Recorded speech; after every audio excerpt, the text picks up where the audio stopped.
kalau kita nanti meninggal dunia, orang kira-kira ingat tentang kita, tentang bagaimana hidup kita. Apakah orang akan ingat dengan kita? Ya masih ingat opung kita. Oh ingat, oh opung yang si cerewet itu. Kira-kira begitu nggak kira-kira ya? Atau opung yang suka kasih duit itu?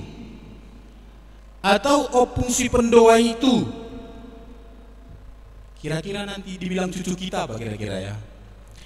Nah, ada hubungannya dengan apa yang kita pelajari, yang akan kita pelajari pada saat ini tentang satu tokoh, yaitu Pinehas. Saya mengajak kita membaca dari Mazmur 106 ayat 28 sampai ayat 31. Saya sengaja memilih bagian ini, sebenarnya nanti kita akan bahas dari kitab Perjanjian Lama yang lain, yaitu dari kitab Keluaran, Bilangan, ada Yosua juga dan juga Hakim-Hakim. Tapi kita lihat dulu di sini karena menarik bagi saya apa yang dikatakan dalam Mazmur 106 ayat 28 sampai ayat 31. Nah, saya akan membaca ayat 28, kemudian ibu-ibu membaca ayat 29, demikian seterusnya sampai ayat yang ke-31. Mazmur 106. Udah dapat semua ibu-ibu? Baik, kita mulai. Mereka berpaut pada Baal-peor dan memakan korban-korban sembelihan bagi orang mati. Ayat 29.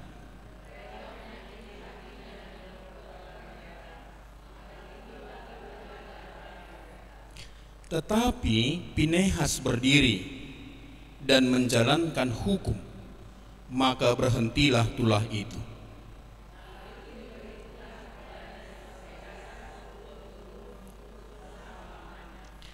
Oke, tetapi Pinehas berdiri dan menjalankan hukum, maka berhentilah tulah itu. Nah, kenapa tadi saya mulai dengan peribahasa itu? Nah, sebenarnya peristiwa atau yang kita baca dalam Mazmur ini itu peristiwanya sudah jauh terjadi pada masa lampau. Tetapi kemudian diingat orang, khususnya pemazmur ini, bagaimana seorang tokoh Pinehas itu yang sedemikian hebat di dalam imannya berdiri mewakili Tuhan, mempertahankan imannya, menjaga kebenaran itu, dan kemudian itu dikenang terus-menerus sampai dinyanyikan dengan sukacita. Saya harap bisalah suatu saat nanti kan pahupu kita, peparan kita menyanyikan nama kita kan, opungku si pendoa itu yang baik kali. Misalnya begitu ya kan. Dinyanyikan, kenapa? Satu pesan yang luar biasa. Bahkan nanti kalau kita lihat dalam sejarah bangsa Israel ketika mereka pulang dari pembuangan, ini diingatkan kembali dalam kitab 1 Tawarikh itu. Ada kenangan yang indah dengan Pinehas ini, seorang tokoh yang barangkali memang jarang juga dibahas, dan memang di Alkitab pun tidak banyak nats yang membicarakan tentang Pinehas ini. Nah, mari kita lihat dulu. Jadi ibu-ibu yang dikasihi Tuhan, di dalam tradisi orang Yahudi, nah Pinehas ya itu adalah bagian kitab yang dibaca pada minggu ke-41 dalam pembacaan Taurat setahun. Jadi setiap tahun mereka baca ini, mengingatkan kembali. Nah, pada bagian ke-8 dari kitab Bilangan ini dibaca terus-menerus. Kenapa? Sekali lagi ada satu kenangan yang luar biasa yang pernah dilakukan oleh Pinehas ini. Ada 2 kali dalam perjalanan bangsa itu, paling tidak bangsa Israel itu hampir dibinasakan oleh Tuhan. Nah, 1 kali kemudian Musa sendiri yang kemudian berdiri mewakili bangsa itu. Lalu kemudian pada berikutnya adalah Pinehas. Nah, siapa sebenarnya Pinehas ini? Nah, dari namanya, nah para ahli mengatakan nama ini sebenarnya diambil dari bahasa Mesir. Ya, yang artinya kalau orang Mesir itu bukan orang yang percaya, nah itu adalah sabda dewa, atau ya dirohanikan kemudian dalam konteks orang Yahudi sabda Tuhan ya. Atau kemudian artinya adalah orang yang bijaksana atau jawaban yang bijaksana. Nah, itu arti nama. Jadi nampaknya ada dulu ada tokoh di Mesir itu abad ke-16 sampai 12 sebelum Masehi yang cukup terkenal. Nah, barangkali ada pengaruhnya dengan orang Israel. Kita ingat mereka baru keluar dari Mesir, ya kan? Ya, mereka baru keluar dari Mesir, mereka belum sampai di tanah Kanaan. Nah, lalu para ahli mengatakan nama itu diambil dari nama yang begitu mengagumkan di Mesir. Lalu di dalam Perjanjian Lama ada 3, ya, yang saya coba lihat di sana, ada 3 orang yang memakai nama ini. Satu itu yang kita baca tadi, yaitu Pinehas cucu Harun, itu yang kita pakai tema kita hari ini. Lalu kemudian yang kedua adalah saudara Hofni. Tahu Hofni siapa? Anak Eli. Ya, jadi ini justru yang jahat Pinehas yang dikatakan di sini dalam anaknya isi Eli ini, ya kan.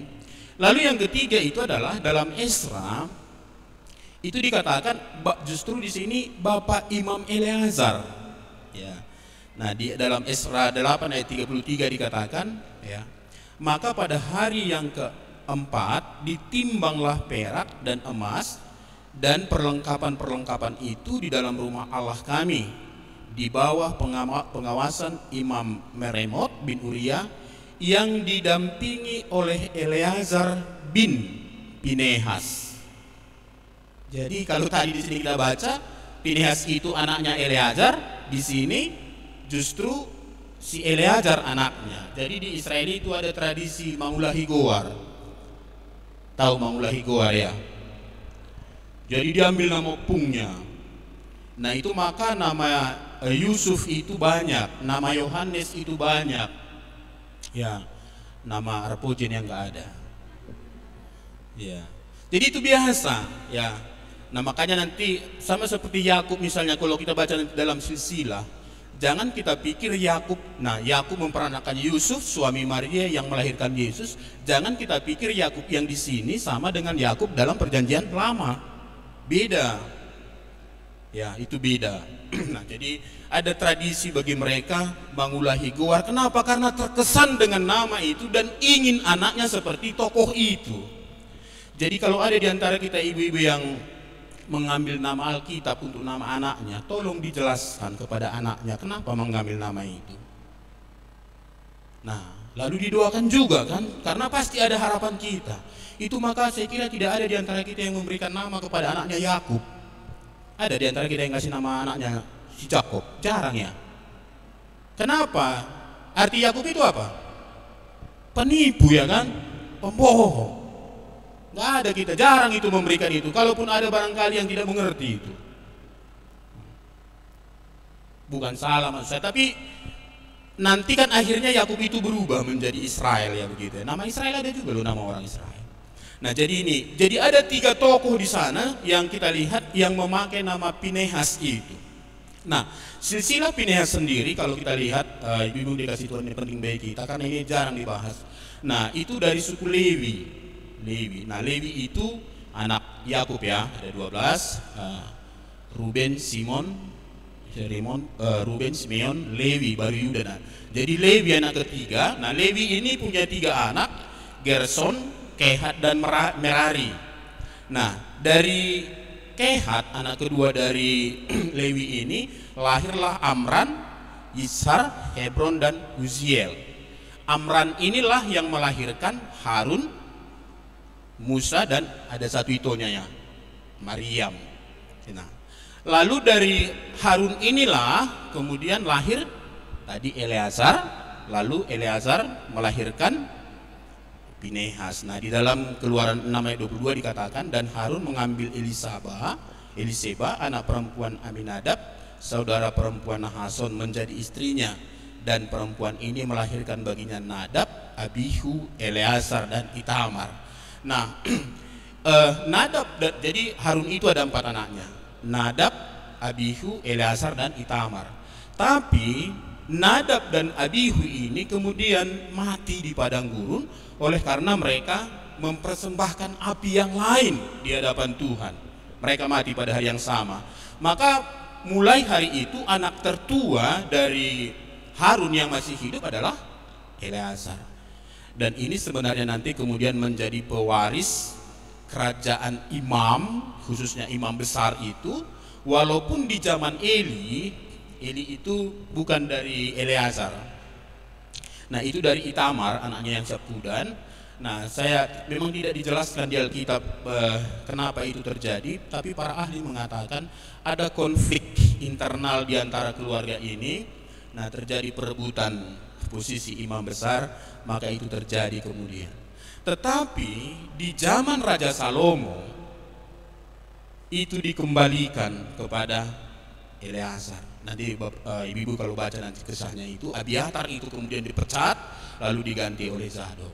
Nah, menjadi imam besar, dan itu adalah garis keturunan dari Eleazar. Nah, tokoh yang terkenal kemudian pasca pembuangan itu adalah Ezra, ahli kitab itu yang bertekad untuk meneliti hukum Taurat, melakukannya dan untuk mengajarkannya. Nah, itu ibu-ibu yang dikasih Tuhan ya, kira-kira sejarahnya. Nah, jadi Pinehas ini adalah imam besar ketiga di dalam sejarah pelayanan bangsa Israel. Nah, sekarang mari kita lihat pelajaran penting ya nanti ibu-ibu. Saya harap kita semua menjadi pembaca Alkitab ibu-ibu ya. Bacalah, karena ini memang tokoh ini jarang dikhotbahkan di gereja pun barangkali enggak ya, jarang itu dikhotbahkan. Nah, tapi biarpun enggak dikhotbahkan di gereja, tapi mari kita baca Alkitab kita karena semuanya ada di sana ya. Nah, mari kita lihat pelajaran penting dari tokoh Pinehas ini. Yang pertama ibu-ibu yang dikasihi Tuhan ya, ia adalah seorang pemimpin keluarga yang bertanggung jawab dan dapat dipercaya. Jadi Pinehas itu adalah pemimpin keluarga yang bertanggung jawab dan dapat dipercaya. Nah, di dalam Keluaran 6 ayat 24 dikatakan demikian, Eleazar anak Harun mengambil salah seorang anak perempuan Putiel menjadi istrinya, dan perempuan ini melahirkan Pinehas baginya. Itulah para kepala kaum keluarga orang Lewi menurut kaum mereka. Lalu diulangi itu dalam 1 Tawaris 9 ayat 20 seperti saya katakan tadi, setelah mereka pulang dari pembuangan itu dikatakan di sana dalam 1 Tawaris 9 ayat 20, Pinehas bin Eleazar mengepalai mereka sebelumnya. Nah, jadi waktu itu Eleazar itu masih hidup dan ialah sebagai imam di sana, tapi kemudian sebagai pemimpin dari puak mereka. Jadi ada waktu itu ada dipilih pemimpin-pemimpin dari suku Ruben, ada beberapa orang, Simeon, Lewi dan seterusnya ada di sana. Dan ternyata Pinehas ini termasuk salah seorang pemimpin itu. Nah, ibu-ibu dikasih Tuhan, mari kita ingat bahwa sebenarnya kita ini semua adalah para pemimpin. Tapi masalahnya adalah apakah kita pemimpin yang dapat dipercaya, apakah kita pemimpin yang bertanggung jawab. Jadi sekalipun Pinehas itu rupanya masih muda, masih banyak seniornya, tetapi dia menjadi seorang yang dapat dipercaya. Saya kira juga dia seorang pembelajar yang baik, meneladani nenek moyangnya yang sedemikian hebat juga ya. Nanti kita lihat, mudah-mudahan saya tidak lupa. Nah, bagaimana kemudian dia belajar sehingga ketika dipercayakan satu tugas bagi dia kerjakan dengan baik. Saudara, ibu-ibu dikasih Tuhan, saya kira itu hal yang menarik bagi kita. Maka istilah penatua dulu memang itu dihitung dari segi usia. Tetapi kemudian penatua tidak hanya dihitung dari usia, tapi bagaimana dia sekalipun masih muda memiliki tingkat kedewasaan rohani. Itu maka Paulus berani mengangkat Timotius itu menjadi pemimpin di jemaat Efesus walaupun dia masih sangat muda. Nah, jadi sekarang mari kita lihat, berkaca dari Pinehas ini, ibu-ibu dikasih Tuhan, mari kita belajar untuk menjadi pemimpin di tengah-tengah keluarga kita. Ya memang ibu-ibu ya pemimpin lah ya kan, mendampingi bapak ya. Jadi saya dalam banyak konseling saya katakan istri. Nah, ibu-ibu jangan lupa ya mengatakan kata-kata ini. Istri itu adalah penolong terhadap suaminya. Begitu ya. Lalu banyak istri mengatakan, maka sebenarnya penolong itu lebih kuat dari yang ditolong. Lupa satu kata atau satu frasa. Penolong yang enggak, di Alkitab apa kata firman Tuhan? Aku akan menjadikan penolong yang sepadan dengan dia. Jadi ibu-ibu, Alkitab membuat kesetaraan. Ibu-ibu penolong yang sepadan. Jangan salah tafsir nanti. Makanya kadang-kadang saya sampai sekarang bertanya-tanya dalam hati saya. Ya, kenapa waktu firman Tuhan menjelaskan bagaimana istri itu mengasihi suaminya, kalau kepada suami kan langsung dikatakan kasihilah istrimu sama seperti Kristus mengasihi jemaat. Tapi kepada istri dikatakan tunduklah kepada suamimu. Padahal judul yang diberikan di situ kasih Kristus sebagai dasar rumah tangga itu, pernikahan orang Kristen itu. Jadi kata itu jangan lupa, penolong yang sepadan. Jadi ibu-ibu adalah pemimpin juga yang menolong suaminya menerapkan kepemimpinan di tengah-tengah rumah tangga. Penolong yang sepadan. Nah, maka di sini mari kita belajar ibu-ibu. Nah, jadi menjadi pemimpin. Lalu kemudian dalam perjalanan sejarah mereka, ketika nanti kita lihat mereka kemudian memberontak kepada Tuhan, lalu kemudian Tuhan memerintahkan kepada Musa supaya mereka memerangi orang Midian itu. Dan Pinehaslah yang menjadi pemimpin di sana. Di dalam Bilangan 31 ayat 6 dikatakan, lalu Musa menyuruh mereka untuk berperang 1.000 orang dari tiap-tiap suku bersama-sama dengan Pinehas anak Imam Eleazar untuk berperang dengan membawa perkakas tempat kudus dan nafiri-nafiri pemberi tanda semboyan. Sekali lagi pada saat ini ibu, Pinehas itu belum menjadi imam. Ayahnya masih hidup, tapi dia pemimpin yang dapat dipercaya, pemimpin yang bisa diandalkan. Jadi kalau ini adalah konteks ibu-ibu ya, kira-kira amang di rumah ini yang masih punya suami memang sungguh-sungguh percayakah kepada ibu-ibu? Posroha dengan donon diatur inat tangguh parhebengoni misalnya begitu ya kan? Atau justru pak uang, nah dikasih, kok sih kali, udah cukup dulu itu. Ya, biasanya kan suami kasih langsung kepada istrinya, nah biar istri yang mengelola. Saya sampai sekarang belum pas, saya rasa kemudian kalau kemudian suami yang mengelola keuangan, ya kan, nanti makan di restoran, lalu yang dia menghadap ke kasir. Bolehlah sekali-sekali. Tapi kalau itu oleh karena dialah yang mengelola keuangan sampai belanja ikan teri pun dia ke Sambu, udah kacau lah ini. Sambu ya, saya sebenarnya agak sungkan belanja ke Sambu itu.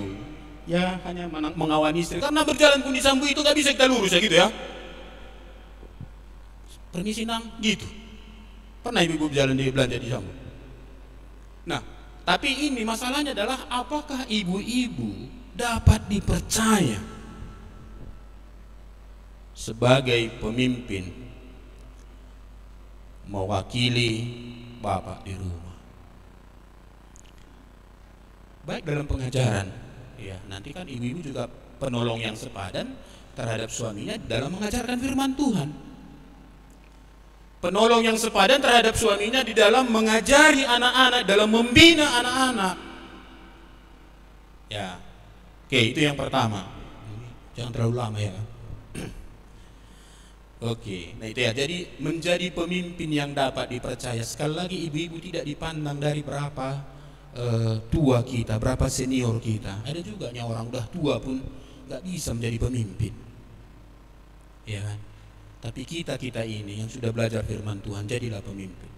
Nah yang kedua, dan ini yang paling sering disoroti sebenarnya tentang Pinehas ini, ia adalah seorang yang begitu giat membela kehormatan Tuhan dan yang menyurutkan murka Tuhan.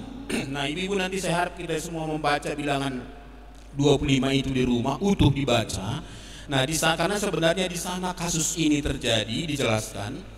Tapi saya baca ayat 11 dikatakan bilangan 25 itu, Pinehas anak Eleazar anak Imam Harun telah menyurutkan murkaku daripada orang Israel, oleh karena ia begitu giat membela kehormatanku di tengah-tengah mereka, sehingga tidaklah kuhabisi orang Israel dalam cemburuku. Nah, ini ibu yang dikasih Tuhan berhubungan dengan upaya yang dilakukan oleh Balak bin Zipor itu, yang ingin supaya bangsa Israel itu dikutuki, maka dia panggillah Bileam, orang Aram itu. Nah, 3 kali Bileam melihat bangsa itu, tapi 3 kalinya dia selalu memberkati. Ya, setelah ditegur oleh Tuhan melalui keledai, ya kan. Ibu-ibu, kalau sampai keledai menegur orang, itu kira-kira orang baik atau orang bandel itu? Ya, harusnya kan dinasehati sekali ya, berubah ya kan. Ini kalau sampai keledai, teringatnya siapa lebih tinggi derajatnya? Manusia atau binatang? Manusia. Nah, kalau binatang menasihati manusia gimana kira-kira? Berarti kan setara ini kan? Terima saya. Itu bandel rupanya. Memang kalau saya pun membaca itu dulu, karena waktu datang utusan itu, aku tidak akan pergi kalau Tuhan tidak mengutus. Itu yang kita dengar, kita lihat di situ pembacaan kita. Tapi nampaknya ada sesuatu yang tersembunyi dalam diri Bileam itu. Nah, sehingga ketika mereka kemudian bubaran dengan Balak itu, Balak pun marah lalu dia pulang. Nah, ada seorang sejarawan mengatakan, Josephus, Bileam kemudian memberikan nasihat kepada pemimpin-pemimpin Moab dan Midian itu, supaya mereka memberikan perempuan-perempuan yang cantik dari mereka kepada orang Israel, baru mereka kemudian menikah dengan mereka atau kawin mengawini, dan kemudian mengajak mereka untuk menyembah dewa-dewa mereka. Tadi dikatakan dewa-dewa orang mati, makan makanan persembahan yang dipersembahkan kepada orang mati itu. Maka terjadilah di sana kemudian perzinahan rohani yang sedemikian luar biasa, yang menyakitkan hati Tuhan. Itu terjadi satu bangsa besar seperti itu kemudian, yang sudah mendapatkan anugerah Allah yang luar biasa, sudah dibebaskan dari Mesir, sudah mereka kemudian mengalami banyak mujizat. Ini peristiwanya, kalau Bapak Ibu perhatikan, itu sudah dekat di Yordan. Artinya apa? Mereka sudah hampir sampai ke tanah Kanaan. Berarti sudah hampir 40 tahun mereka mengalami mujizat Tuhan, tapi kemudian mereka dengan sengaja menyakiti hati Tuhan. Maka di dalam kemarahan Allah menulahi mereka, ingin memunahkan mereka. Lalu bangsa itu kemudian berkumpul di hadapan kemah pertemuan itu. Tiba-tiba ada seorang datang, Jimri namanya, itu pemimpin dari puak Simeon itu, membawa seorang perempuan cantik, orang Midian namanya Kosbi.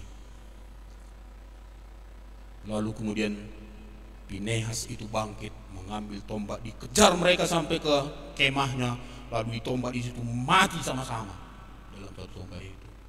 Dan itu dikatakan tadi yang menyurutkan amarah Tuhan, menyurutkan murka Tuhan bagi bangsa itu.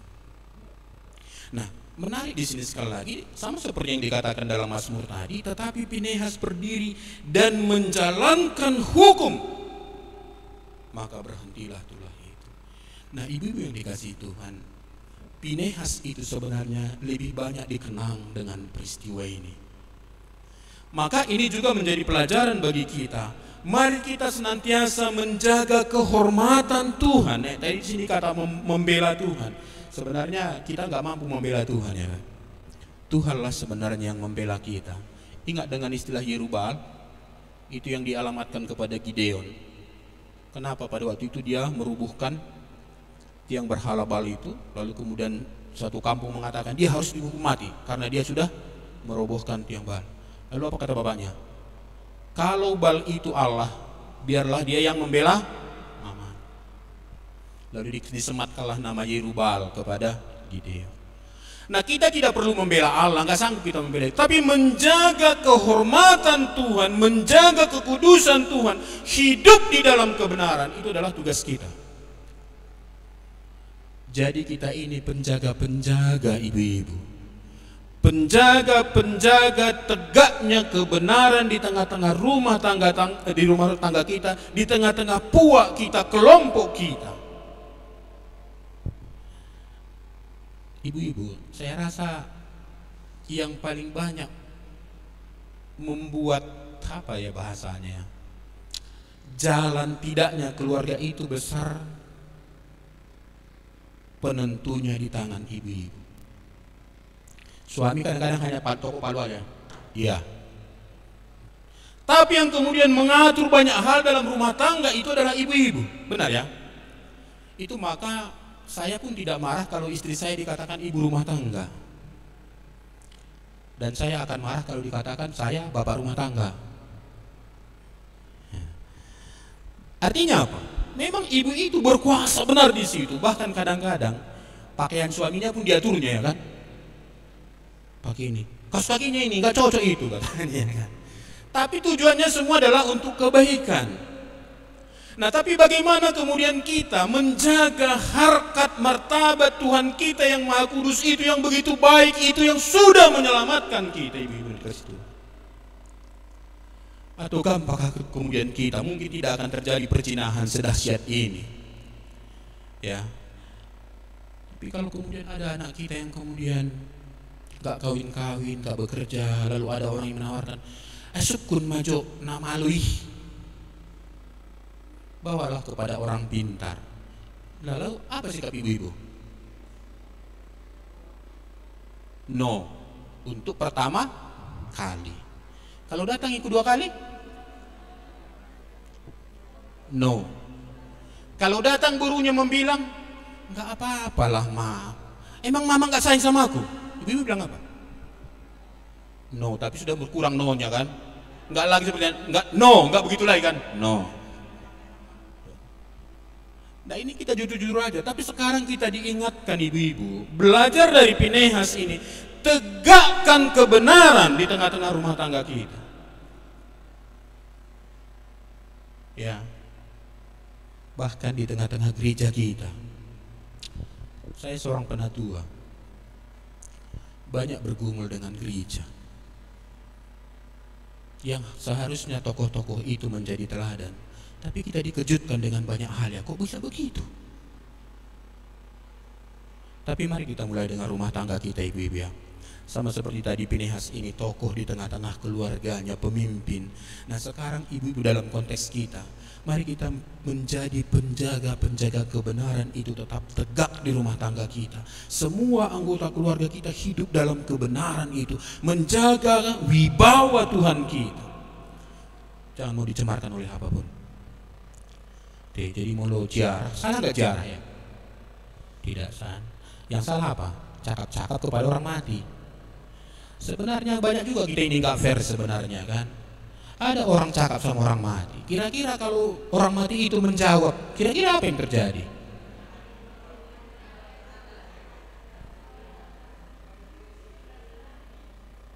Iya kan? Ima bapak ngadisok kami sih piu paramu, akayana kota parumai doh akapahopu. Kalau si bapak bilang, bah narodo hamu, kira-kira apa yang terjadi? Dah katanya pula kan dari dalam kan, lari semuanya kan. Iya, mari kita, itu kan sudah jelas dikatakan di Alkitab. Jangan. Nah, itu makanya sekali lagi ibu-ibu yang dikasihi Tuhan, bagaimana kita bisa menegakkan kebenaran itu kalau kebenaran itu sendiri tidak kita ketahui? Iya kan? Bagaimana kita tahu bahwa bicara kepada orang mati itu salah kalau kita tidak pernah belajar bahwa itu salah menurut Alkitab, bahwa tidak ada hubungan dengan mereka, mereka sudah di tempat tersendiri. Makanya sekali lagi, saya sekarang dalam pembacaan Alkitab yang ke-8, ibu-ibu, saya terus akan lakukan ini. Saya sudah sampai di Hakim-Hakim pasal 6 ini. Jadi peristiwa ini baru saya baca ini sebenarnya tentang Pinehas ini. Nah, dan nanti kalau saat ini saya target tahun ini doakan juga lah, karena ini saya baru mulai lagi bulan 4 ini. Setelah selesai yang ke-7 bulan 4 akan saya lanjut lagi, dan saya target akhir tahun ini selesai baca lagi yang ke-8. Kenapa? Saya sadar ibu-ibu, saya ini pelupa. Ini sudah saya baca ini 7 kali, Tapi waktu nanti saya baca, ada rupanya ini firman Tuhan ya, indah sekali. Luar biasa. Padahal udah 7 kali dibaca. Nah ini kita pelupa. Di Alkitab sendiri ada namanya kitab ulangan, diulang-ulang loh. Nah jadi ibu-ibu, mari kita belajar tentang kebenaran itu dan hidupi kebenaran itu dan tegakkan kebenaran itu dalam kehidupan kita di tengah-tengah keluarga kita. Ini yang saya katakan tadi, barangkali Pinehas apakah dia melihat dulu atau pernah mendengar bagaimana opungnya dulu, nenek moyangnya itu mereka juga adalah berdiri membela kebenaran itu. Masih ingat peristiwanya? Itu waktu bangsa Israel itu Musa nggak turun-turun dari Bukit Sinai itu, lalu mereka, udahlah, Run, bikin aja lah Allah kita, Run, gitu ya kan. Lalu dibuatlah patung anak lembu emas itu. Lalu Musa turun, marah besar dia. Lalu siapa yang kemudian berdiri membela? Itu orang Lewi, nenek moyangnya si apa ini, Pinehas ini. Nah, jadi ada prestasi iman dari nenek moyangnya diteruskan oleh Pinehas itu. Nah, ibu dikasih Tuhan, ada sebenarnya banyak hal kalau kita pelajari tokoh-tokoh itu yang unik yang membuat Allah berkenan kepadanya. Yehuda itu bukan anak pertama. Tapi kenapa kemudian janji Allah tentang keselamatan itu harus lahir dari suku Yehuda? Ada kisahnya itu.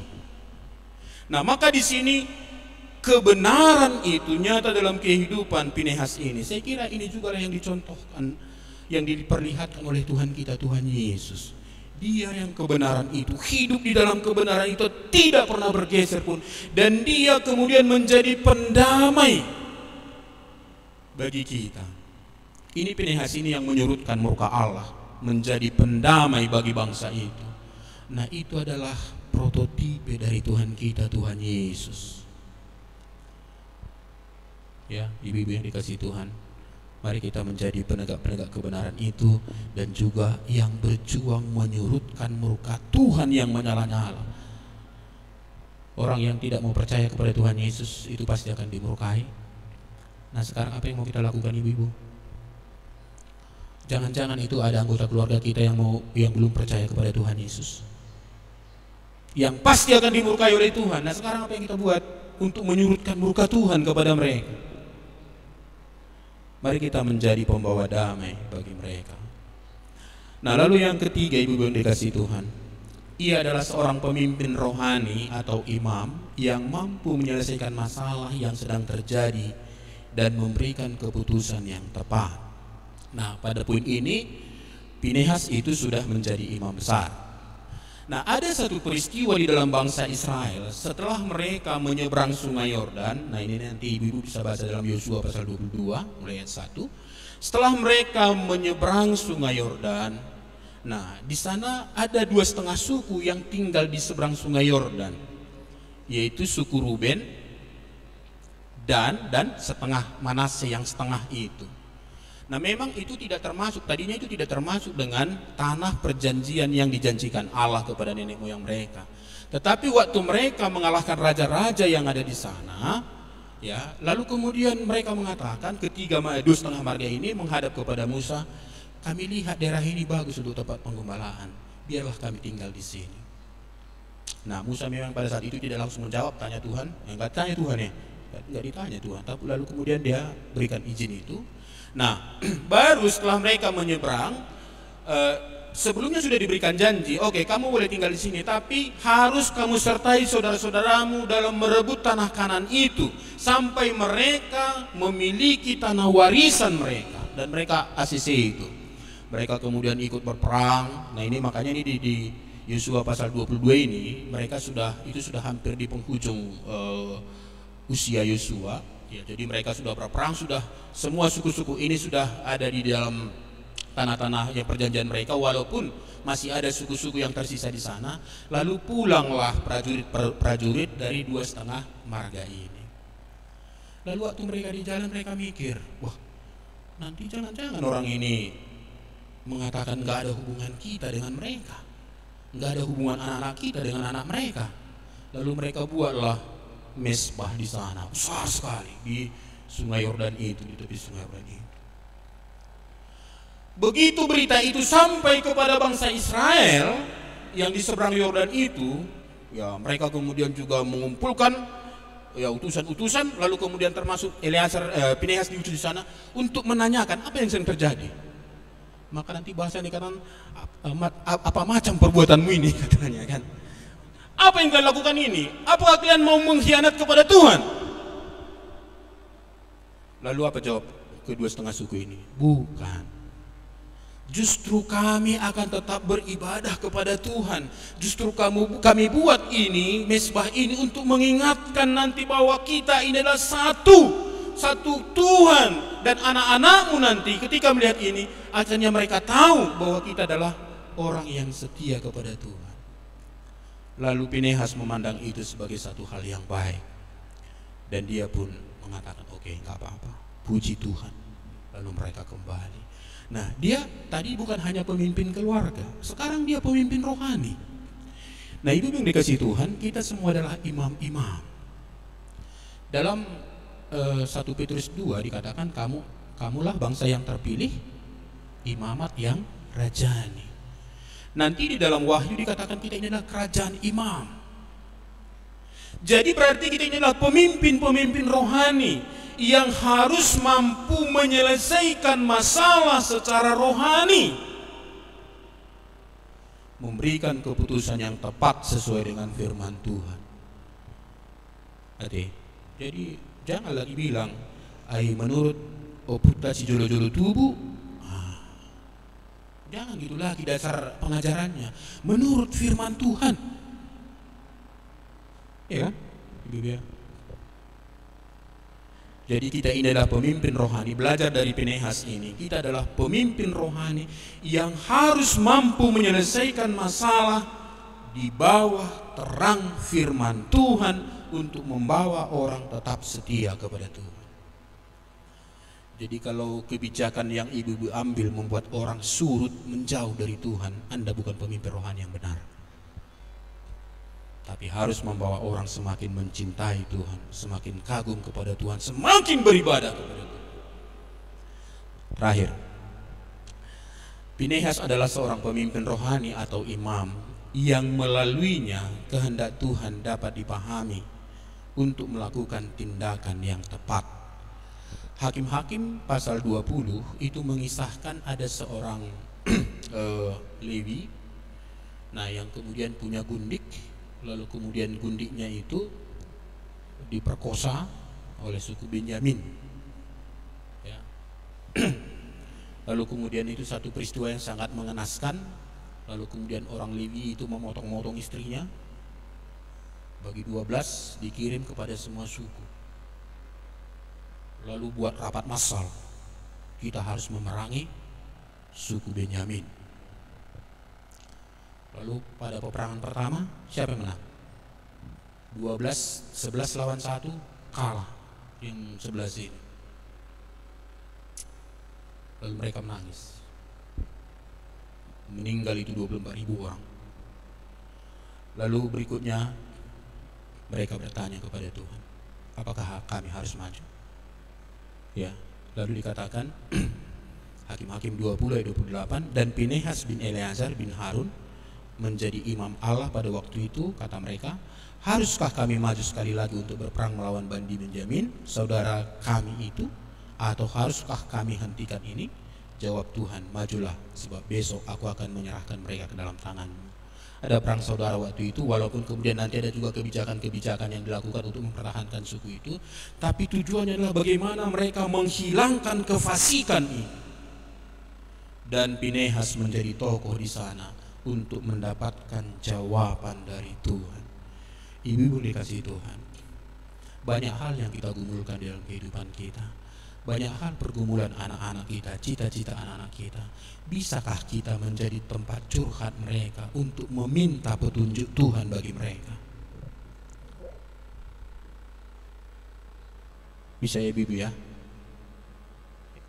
Karena kita ini sekali lagi pemimpin rohani, maka kita harus berdiri di sana memohon belas kasih Tuhan, meminta petunjuk dari Tuhan apa yang harus kita lakukan ke depan.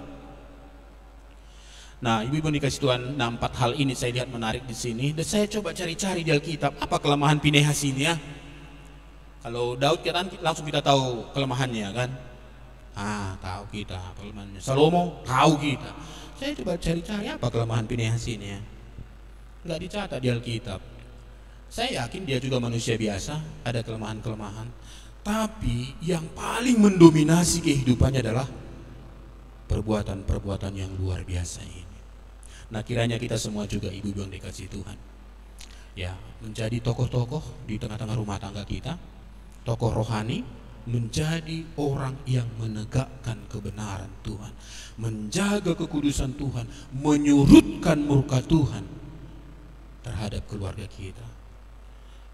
Ada marga-marga yang terkutuk oleh opung mereka. Saya tanya di bapak saya, kenapa marga Naham pun lama berkembang? Rumahnya kami kan 6 marga itu, Sunan Hudun itu. Berantam ini rupanya, perbeda rupanya marga kami. Iya, ya, walaupun pada saat itu cara yang dilakukan itu menurut tradisi Batak, akhirnya ada sebuah acara minta maaf gitu ya. Belum di dalam Tuhan mereka. Nah, oke, sekarang itu sudah pasti solusi yang tidak baik gitu ya kan, nggak benar walaupun dampaknya ada gitu kan. Nah, sekarang bagaimana kita memberikan solusi di tengah rumah tangga kita? Jangan-jangan ada marga-marga yang terkutuk ini. Ada keluarga-keluarga yang dulu barangkali pernah terikat dengan kuasa kegelapan. Ya, nggak tahu kita ini kok susah sekali maju ini. Sekarang ibu-ibu, mari kita perankan peran kita menjadi pribadi yang berjuang menghentikan kemarahan Tuhan di tengah-tengah keluarga kita. Tuhan memberkati, amin. Kita berdoa.